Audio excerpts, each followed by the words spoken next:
Good evening.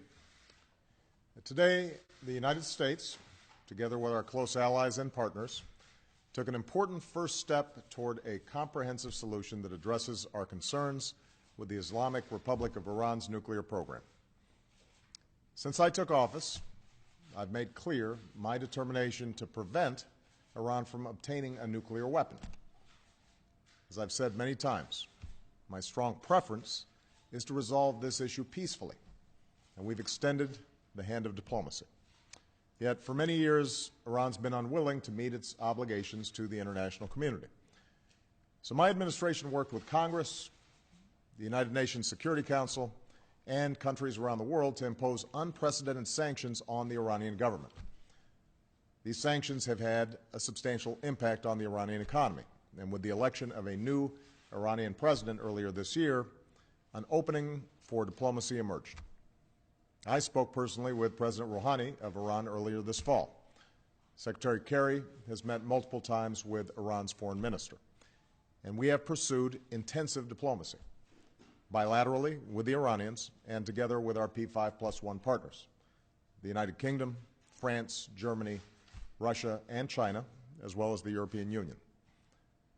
Today, that diplomacy opened up a new path toward a world that is more secure, a future in which we can verify that Iran's nuclear program is peaceful and that it cannot build a nuclear weapon. While today's announcement is just a first step, it achieves a great deal. For the first time in nearly a decade, we have halted the progress of the Iranian nuclear program, and key parts of the program will be rolled back. Iran has committed to halting certain levels of enrichment and neutralizing part of its stockpiles. Iran cannot use its next-generation centrifuges, which are used for enriching uranium. Iran cannot install or start up new centrifuges, and its production of centrifuges will be limited. Iran will halt work at its plutonium reactor, and new inspections will provide extensive access to Iran's nuclear facilities and allow the international community to verify whether Iran is keeping its commitments. These are substantial limitations which will help prevent Iran from building a nuclear weapon. Simply put, they cut off Iran's most likely paths to a bomb. Meanwhile, this first step will create time and space over the next 6 months for more negotiations to fully address our comprehensive concerns about the Iranian program. And because of this agreement, Iran cannot use negotiations as cover to advance its program. On our side, the United States and our friends and allies have agreed to provide Iran with modest relief while continuing to apply our toughest sanctions. We will refrain from imposing new sanctions, and we will allow the Iranian government access to a portion of the revenue that they have been denied through sanctions. But the broader architecture of sanctions will remain in place, and we will continue to enforce them vigorously. And if Iran does not fully meet its commitments during the 6-month phase, we will turn off the relief and ratchet up the pressure. Over the next 6 months, we will work to negotiate a comprehensive solution. We approach these negotiations with a basic understanding. Iran, like any nation, should be able to access peaceful nuclear energy. But because of its record of violating its obligations, Iran must accept strict limitations on its nuclear program that make it impossible to develop a nuclear weapon. In these negotiations, nothing will be agreed to unless everything is agreed to. The burden is on Iran to prove to the world that its nuclear program will be exclusively for peaceful purposes.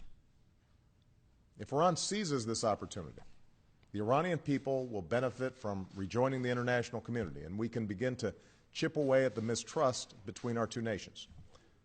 This would provide Iran with a dignified path to forge a new beginning with the wider world based on mutual respect.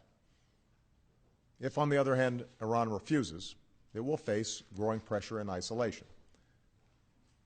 Over the last few years, Congress has been a key partner in imposing sanctions on the Iranian government, and that bipartisan effort made possible the progress that was achieved today. Going forward, we will continue to work closely with Congress. However, now is not the time to move forward on new sanctions, because doing so would derail this promising first step, alienate us from our allies, and risk unraveling the coalition that enabled our sanctions to be enforced in the first place. That international unity is on display today. The world is united in support of our determination to prevent Iran from developing a nuclear weapon. Iran must know that security and prosperity will never come through the pursuit of nuclear weapons. It must be reached through fully verifiable agreements that make Iran's pursuit of nuclear weapons impossible. As we go forward, the resolve of the United States will remain firm, as will our commitments to our friends and allies, particularly Israel and our Gulf partners, who have good reason to be skeptical about Iran's intentions.